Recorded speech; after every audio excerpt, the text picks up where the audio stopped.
we're going to talk about stonewalling.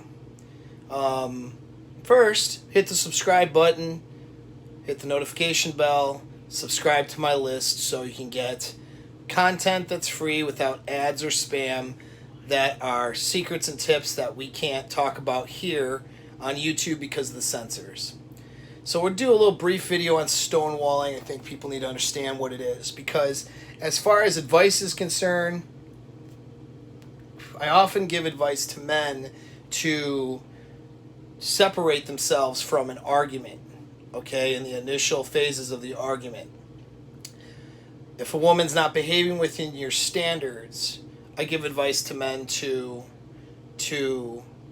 give them what's called a soft next, where you stop putting your time, energy, and effort into them and you create space so that they can evaluate their behavior and come back to you with new and better behavior that is within the standards of the relationship, okay, that you set but you both agree on.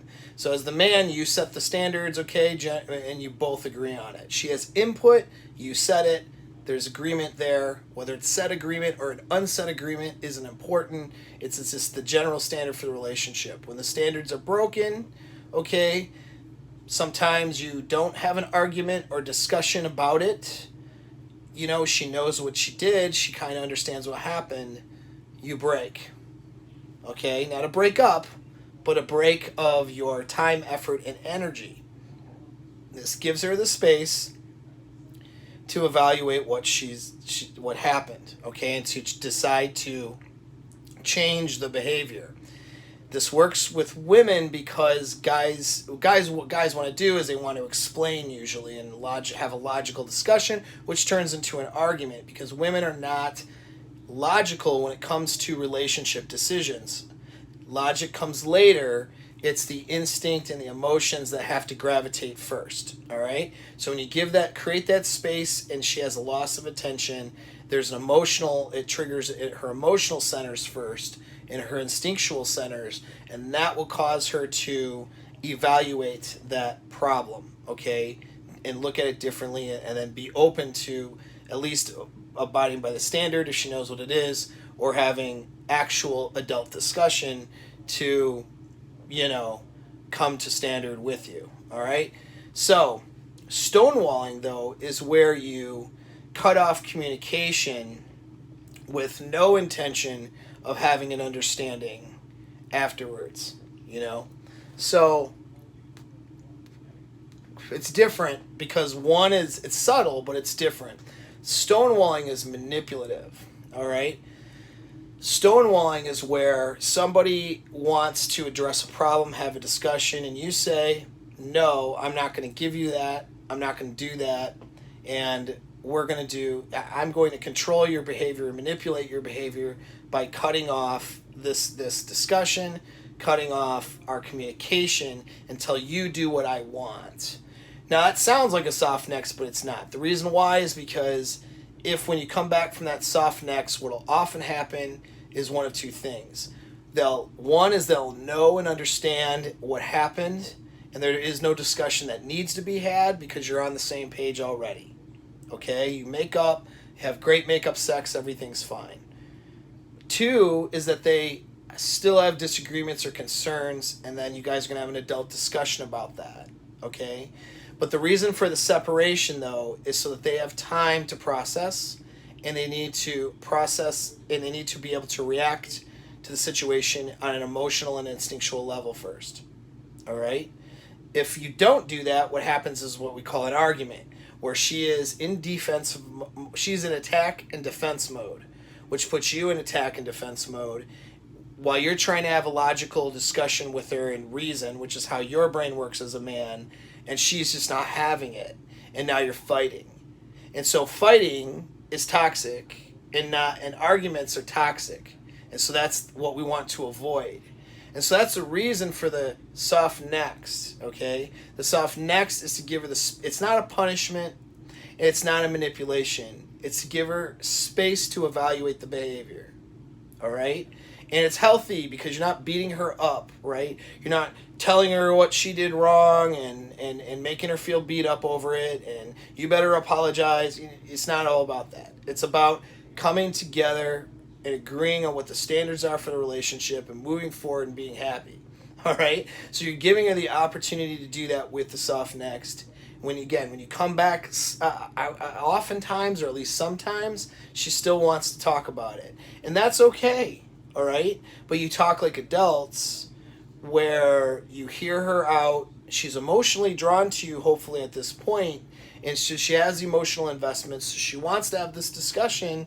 Even if she gets a little heated, she wants to come to a conclusion with you. And she's open to the parts where she is responsible as well. It's not just a dumping and attack on you, and where she defends herself from any personal responsibility.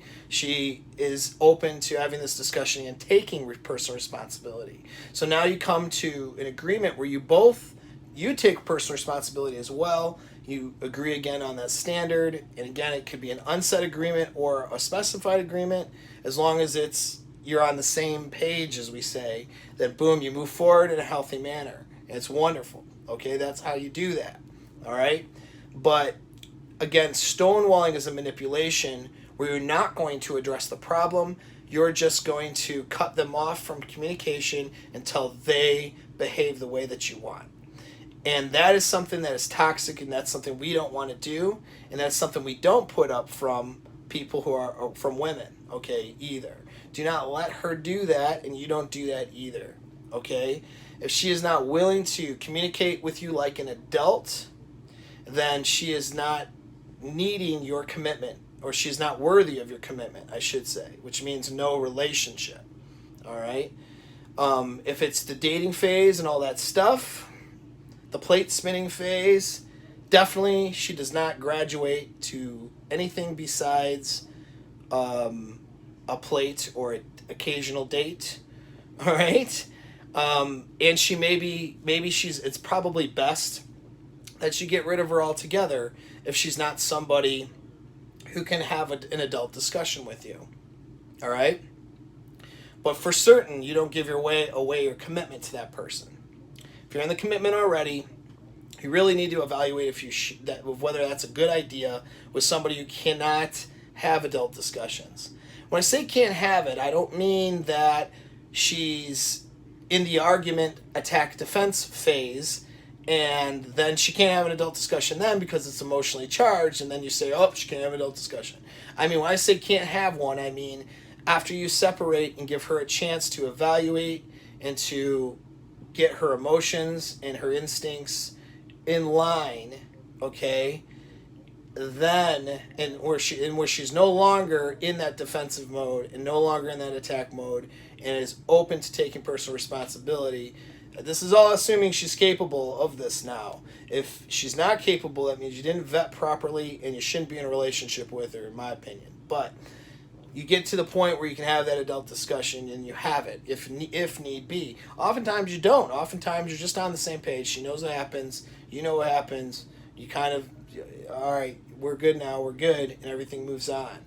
But that's the difference, though. The healthy version of that is that you're not just using it as a manipulation, or you're not letting her use it as a manipulation.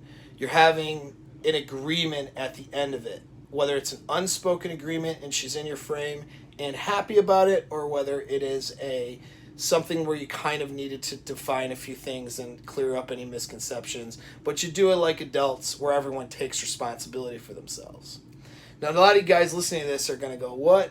Women take responsibility for herself? Women never do that. Okay, that's not true. You should watch my video on arguing. Okay, they do that when a couple things are in line. One is they're emotionally drawn to you, instinctually drawn to you. They see you as her best. Then they will do that all the time. Okay, they will admit fault, take responsibility all the time. Number two is if they're not considered what I call a bad chimp. All right, women are driven by the need to be socially accepted, and if they think that they're going to be a bad person for admitting fault, they're probably not going to admit fault. If they understand that they're not a bad person for the faults, and in fact may be a good person for being able to evaluate and overcome the faults, then she's more likely to take the responsibility. So it's you as a man to present that she is a good person. Just because she made mistakes or didn't obey the standard, that doesn't mean you don't want her. That doesn't mean she's not good. But, you know, she does need to take that ownership so that she could be the girl that you expect her to be, the good person that you hope that you chose to be with. And that's the message or the subcontext of what you convey. You convey that she's a good person, she will admit the faults, okay? And her responsibility, she will. If she sees you as her alpha, as her best, she will. All right, those two things in play, you're golden. If those two things are not in play, okay, if you don't do your job to let her know that she's worthwhile, and if she doesn't see you as her best option, it won't work. So when it doesn't work, that's why it doesn't work, okay? And so that's where you really need to evaluate whether you should be in this relationship at all. But moral of the story, and in closing, is stonewalling is toxic behavior. Don't stonewall, all right? That means you don't just withdraw or end conversations as a tool for manipulation, all right? You're doing it as a tactic or technique to come to a healthier place later, so you can be in agreement on the standards moving forward. Thanks again for the support. Hopefully that made sense. If you have questions, hit me up in the comments. Take care.